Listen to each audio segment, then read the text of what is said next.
দুর্ঘটনা কবলিত এক বাসে ৪৪ জন আরোহী ছিলেন, যার মধ্যে ৩৮ জন শিক্ষার্থী আর বাকি ৬ জন শিক্ষক ছিলেন। স্কুল বাসটিতে আগুন লেগে প্রায় ২২ স্কুল শিক্ষার্থীর মৃত্যু হয়েছে বলে আশঙ্কা করা হচ্ছে। এছাড়া এই দুর্ঘটনায় কয়েকজন শিক্ষকও প্রাণ হারিয়েছেন বলে ধারণা করা হচ্ছে। ঘটনাটি ঘটেছে থাইল্যান্ডে।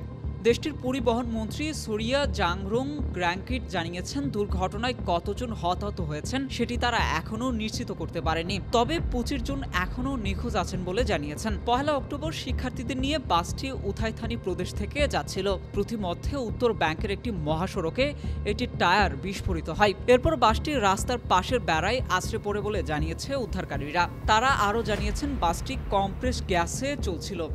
যখন এটি রাস্তার বেড়ায় গিয়ে আঘাত হানে তখন এটিতে আগুন ধরে যায়।